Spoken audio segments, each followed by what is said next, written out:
welcome back to my channel. I wanted to take a few minutes to talk. I got my iced coffee protein drink here.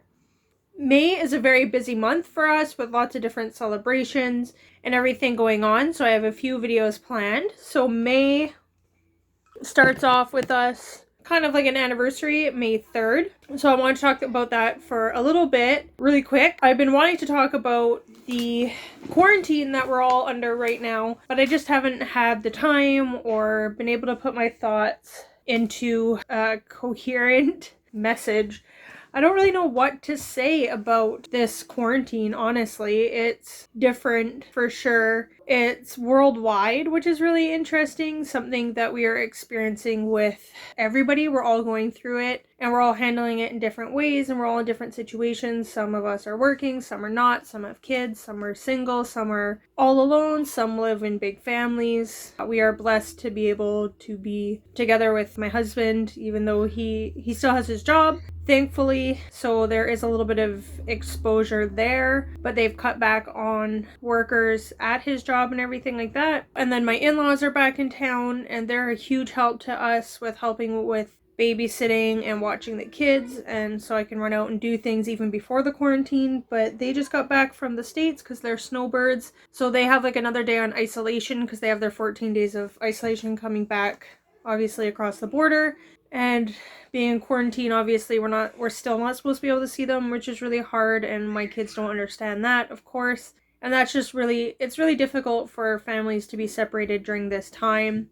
We are handling it okay. We still get out to pick up groceries. I do it online, which I've been doing for a while now anyways because I have kids, and it's just less stressful to order online. The most stressful part is just having all three kids home all the time and them like wanting to kill each other. And last summer, my two daughters went and played with so many of the neighborhood kids. I wouldn't see them for hours at a time, or I'd have all the kids at my house, but they were busy with each other, like with friends playing or out in the backyard or whatever.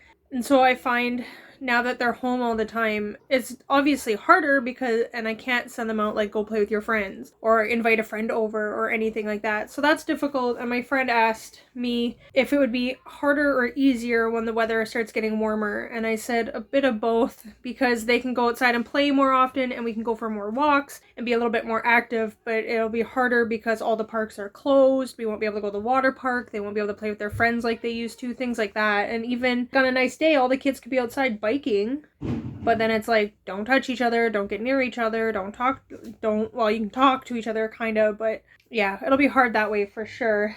And homeschooling, I'm not trying not to stress out about it. I've ordered some books like I showed on my book haul there, the curriculums and things like that. So we do have that stuff, and the teachers have been amazing, and they're putting together different curriculums to do online and everything. And this week is actually the scheduled spring break, so we've had a bit of a break from all the emails that I've been receiving. But it is stressful. I got the stuff that I ordered for them to do some work at home, and then we went to the school and picked up all their supplies. So we have just tons of stuff, and I'm like, I don't know where to put it all or how to just organize it and have like a dedicated area for homeschooling. So that's been a little bit stressful and just trying to figure that out. Anyways, we are coping. We're doing okay. Obviously, if you want to talk, I'm here. You can find me on YouTube like you have found me here. My Twitter and Instagram are linked below, and you can always reach out and talk to me if you want. So like I said, I wanted to talk a little bit about the fire we experienced 4 years ago now. It was May 1st, 2016 that forest fire started. So a little bit of background. Leading up to May 1st, I was just feeling very stressed out and like a social media fatigue kind of thing. And I just needed a break from social media. So I told my husband, from May 1st to May 7th, for a whole week, I'm just like going off Facebook. And I didn't have Twitter or Instagram at the time. So I'm like, I'm just going off Facebook and no social media, just a mental break. So May 1st was a Sunday and I went to church. People were talking about, there was a couple little fires that started around, and it was really warm for May here, and the snow melted really quick and it got warm really fast here, which was unusual. And people were talking about fires popping up, and I was just like, oh, that's too bad. And I knew there was one near where my friend lives, so I texted her and asked, and she's like, oh yeah, we're all okay, everything's fine. Where we live, there's like wildfire season. So when you hear the stories about the evacuation and the wildfire, half the people are like, it was wildfire season, we were not worried at all. And the other half of the people were panicking and stressed out and fueling up their gas tanks and just trying to be prepared to leave. And the rest of us are like, whatever, this happens every year, it's normal.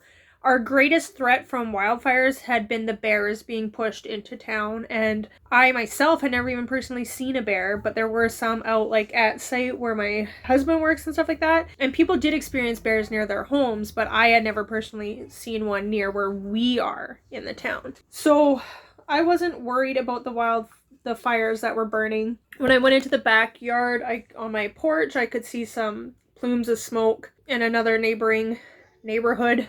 But beyond that, it wasn't really a big deal, and that was Sunday, May 1st. So I was off of Facebook, which is basically where I get my news from. We don't have like regular cable, so I don't just turn on the news in the morning. I was listening to my iPod and podcasts on that instead of the radio, just ignoring the world. Monday was uneventful, no problems. You could see plumes of smoke, and I'll find some pictures and share them here. But you could see plumes of smoke and stuff, but again, it was contained and normal and no big deal. And then they had some people evacuating areas of the town and going to Mac Island, which is our big recreation center. So they have the space to take a bunch of people. And yeah, so a few people, like, they did have to leave their areas, but they were okay and no problem. And then Tuesday morning was the first Tuesday of the month, May 3rd.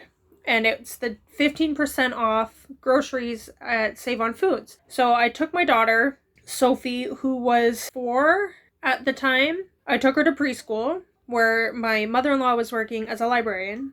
Dropped her off. She would have been in an afternoon class at that point. It was my husband's last day of school. So last day of work. So afternoon class is like 12:40 to 3:30 p.m. And then my husband, he was on his last day shift, and he would be home typically about 8:30 p.m. So I dropped my daughter off at school and then went with my 2.5-year-old and my baby, who was 8 months old, the day before, and I took them to the grocery store. So I text my friend who was living across the street from there, and I said, hey, I'm just at the grocery store, do you want to come hang out with me? And she said, no, I just got back home, I'm just gonna stay home and relax. So I was like, okay, fine. Went to the grocery store, took pictures of the big plumes of smoke, and I was like, oh, this is crazy. And like when we woke up Tuesday morning, it was clear skies, blue skies, beautiful. People were going for walks, and it was plus 30, 32 Celsius outside. Like, it was really hot and unusual. Anyways, I went grocery shopping. I was really stressed. The kids were fighting. They were in one of those carts that is like a rocket ship vehicle kind of thing, and they have like the little steering wheels, but then my 2-year-old and 8-month-old were fighting with each other and like biting and hair pulling and everything like that. So after I text my friend to see if she wanted to hang out, I'd put my phone away. I was like, I'm not looking at it anymore. I'm dealing with the kids and buying around $250 worth of groceries. I think that was after the discount. So over like $300 worth of groceries. So I'm at the till putting the stuff through, and I grab my son out of the cart, and I'm holding him, and my 2-year-old daughter's like standing in the cart screaming and freaking out, and I'm trying to get her to sit down. He's crying in my arms. There's the cashier putting the stuff through, and then another lady's bagging my groceries, and my phone's ringing. So I pick it up and I say I have like 4 missed calls from my husband and like 12 text messages, and I'm like, what do you want? And he's like, where are you? And I'm like, I'm grocery shopping. And just so stressed with the kids. And he's like, the city's evacuating. Parts of the city are on an evacuation order, and we're thinking of leaving work early.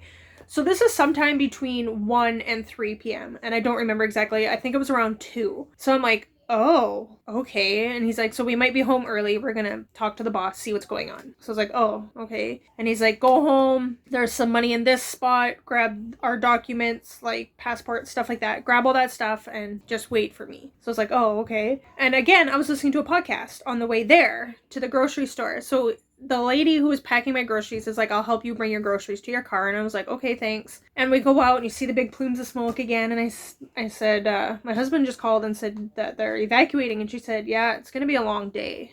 Little did she know that it was going to be a long day. Anyway, so I called my mother-in-law, who's the librarian at the school, and I was trying to get through to her, and I'm like, okay, she's probably busy because kids were being picked up from school at this point. So I just left her a message. I said, I'm not going to come to the school. There's no point. You take Sophie and bring her home or bring her to my house, whatever. We'll meet up at some point. She ended up calling back and said, yeah, don't worry about it. Don't come. You won't get, it's busy. Just don't worry about it. So I said, okay. I ran home, grabbed a few things. My son, at this point, he had pooped at the grocery store, and I was like, I'll change you when we get home, because I'm not going to wrestle you in the grocery store bathroom with a 2-year-old screaming. Put the groceries in the van, put the kids in the van. I run home, grab the few things that my husband told me to grab, and then I looked over at the dog, and I was like, well, you better come with me just in case. And my friend who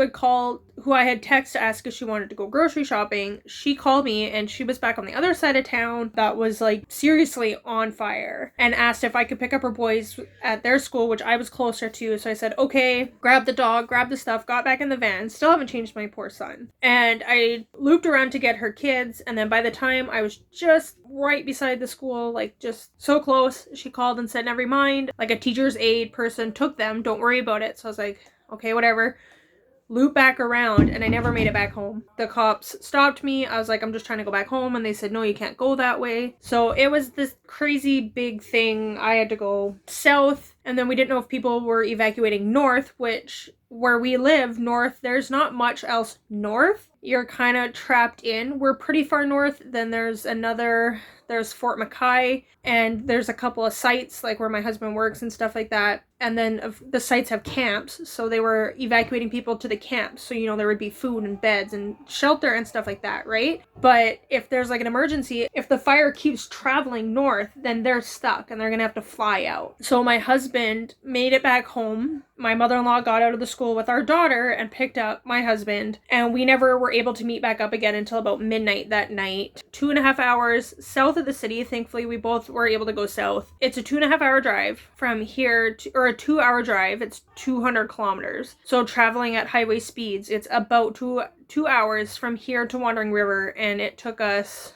We got there at midnight and left the city, or started leaving, heading north probably around by 4 p.m. So I saw my one daughter, and I still had to change my son. When I got out of the curtain of smoke after driving through downtown and just outside the city limits, I was able to pull over, breastfeed, let the dog out, change his diaper in the van, things like that. But my daughter is falling asleep and then waking up and falling asleep and waking up. She's only 2.5, and she's like, I want my bed. I'm like, I know, honey, I know. We're going to stop soon and get a bed. And then we hit the Wandering River 1 kilometer away sign, and it took me an hour because people are pulling over for gas and they're out of gas. I'm like, I don't need gas. I gassed up on my way out of town. I just need to go to the bathroom and I need to change the kids and I need to do this stuff. And it took me an hour. So I called my husband and I said, if you don't need gas, don't pull into Wandering River, pull off to the side. So that's what they did. It took them 10 minutes, which took me an hour. And me and my husband were finally able to meet up at midnight. That's how my week of mental break, social media break started. So that was really exciting. And we were out of our town for at least a month, not knowing would we get back in, how much of the city has been destroyed by fire, what's going on. It was a month of just unknown stuff. We ended up boarding with a lady from a local church where we went south that said that she had some free space and was willing to open up her home, and she was very gracious to us with her 3 kids. We had just the dog at the time. We didn't have a cat. So a pet sitting service in Edmonton took our dog and loved on her and everything. And we were so blessed during that time. But it was a very, very stressful time. So it's interesting now, 4 years later, being in quarantine, I'm like, it's the exact opposite of the evacuation. We're not allowed to leave our house. Where during the evacuation, it's we don't even know if we're going to have a home to come home to, which this is where we were living before the quarantine, or before the evacuation, and where we're living during quarantine. And we were very blessed. Our neighborhood was not touched by fire. Thankfully, 1.5 kilometers down the road, there was fire on Tower Road. And my husband took a picture of it before him and his mom, were driving away. And he's like, that's it. There goes our neighborhood. And thankfully, it didn't get past Tower Road. So being a bookish channel, I wanted to share some books that I got because of the fire that are related to the evacuation and the wildfire and everything. And yeah, just the differences between the quarantine and the evacuation. And the evacuation was very stressful, being out of the home with 3 kids, just over 4 years old and under a year old, was definitely very stressful. Our son started walking after we moved back into our home, thankfully, but he was crawling at this point, and the lady that we were staying in our basement, so he was learning to climb the stairs very quickly and everything, so that was exciting. But it was a very different and a very trying time, and very stressful while we were in it. But things have been very good for us in the past 4 years. It has been a lot better. But I've definitely felt the stress of children since that time. Before that, I was like, I could have more kids, I could do this, I could do that, whatever. It was stressful. There was times of stress. Obviously, being a parent, whether you have 1 or 10 children, is stressful. I was just in a different mental space. And then the fire happened, and I think maybe it affected me a little bit more than I thought it did. This book has nothing to do with the evacuation, but it's just called Bittersweet Sands, 24 Days in Fort McMurray, that I had on my wish list that my husband bought me a couple years ago for Christmas or my birthday. Rick Ranson recounts a 24-day shift at an oil sands operation undergoing a shutdown, giving us a glimpse at a world most of us only know from the evening news. So that was just a Fort McMurray book, but not a evacuation book. So I picked up this book called Inside the Inferno, a firefighter's story of the brotherhood that saved Fort McMurray. Damien Asher. And I saw him in the mall. He was doing a book signing. And parts of this book, this was really hard hitting. And we know personally one of our pastors was a firefighter during this time. Becky and Duff. I just said Becky Duff. Thanks for all your support. And he signed it. Yeah, one of the pastors at our church was a firefighter during this whole thing. So we do know a firefighter personally who is in this. We did not personally know this guy, but his story, just reading about the exhaustion and the mental fatigue and everything that the firemen went through. But also there's a story in here where someone, like their dog dies because of the fire and stuff. And I'm like bawling. It was a Chihuahua, and we had a Chihuahua at this time. And I'm like bawling my eyes out and stuff. But the fire was nicknamed the Beast. Seemed like it would never give up, but the men and women of the Brotherhood refused to back down. So this is a true story. It's not a fictionalized story at all. This is like true events of what happened. And it was just really good. Really fascinating read. And talking about just what they witnessed as the firemen and firefighters, men and women, and first responders and everything. And there's some pictures. This is like the famous scene of all the cars leaving the evacuation. Some of the smoke you can see. When I drove by, the new hotel they had built with the Denny's in it was burning down. And Denny's did not come back. Very sad. So much was lost during that fire. And it was very devastating. And I know it's hard even 4 years later. People are still affected by it. By insurance, building homes back, PTSD-like symptoms, everything. And this was one of the sweetest moments, being able to drive back into town, and the firemen were up on the bridge. This is like the first bridge you see as you drive into town, and this sign that says "Welcome to Fort McMurray," it had a little thing over it, and it said "Welcome home, Fort McMurray," and people were clapping and honking, and it was just so heartwarming and beautiful to see the strength of where we live. And then this is 93 out of the 88,000. So the thing is that 88,000 people evacuated the town that day, or over the course of those couple days. And stories of evacuation, re-entry, and the in-between. And there's another one that I haven't bought, but this one is people's stories of their evacuation. And it's really cool because some of them are like handwritten and then put into the book. Some of them are just like typed up. Some people did like poetry. There's a few pictures in here. So this one was really interesting, and I read it after the 1 year anniversary. But some people had like journal entries like this day, this day, this day kind of thing. And it was really fascinating. Like I said, you read some of the stories, and some people were like, it's wildfire season, it's normal, we have nothing to worry about. And other people are like panicking and freaking out, right? There's a few quotes throughout the book from the stories. Like, one student looked up at me and asked, "Miss, you're scared, aren't you?" I just nodded my head. And that's one thing, people are talking about the stress that teachers are going through right now with the quarantine. And I'm not saying it's not stressful, but I said at least in these cases, teachers know that their kids are at home and for the most part safe. There is the worry of abuse, unfortunately, and I understand that. And that is really, that's a big, huge concern about abuse or kids not having enough food to eat or something and school being their safe place. So yes, there is that. But for the most part, teachers know where their students are. With the evacuation, it was very chaotic. Some school buses had to be packed with kids and just taken north, and then hopefully met up with their parents quickly, being separated, parents and children being separated and everything. Very scary, very stressful, obviously. So with the quarantine, at least we are home and we're safe and we're with our families for the most part. A few more pictures. This Tim Hortons is where I was when my friend called back and said, "Never mind, I don't need you to grab the kids." So you can see like the smoke that we were seeing.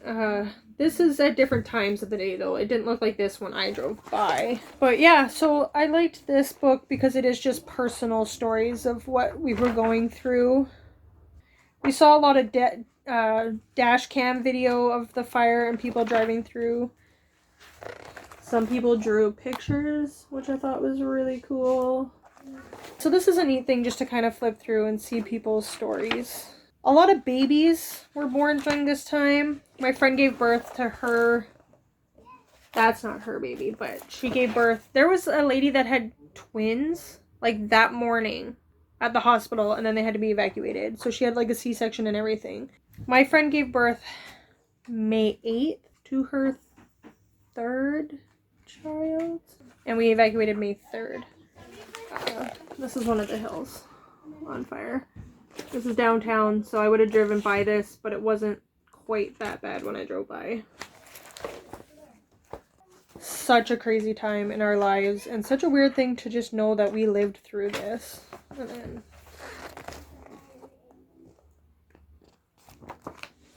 then this one, which I haven't gone through nearly as much either, is Into the Fire. So I think I'll be looking through this one more this year, just because we're coming up on the anniversary again.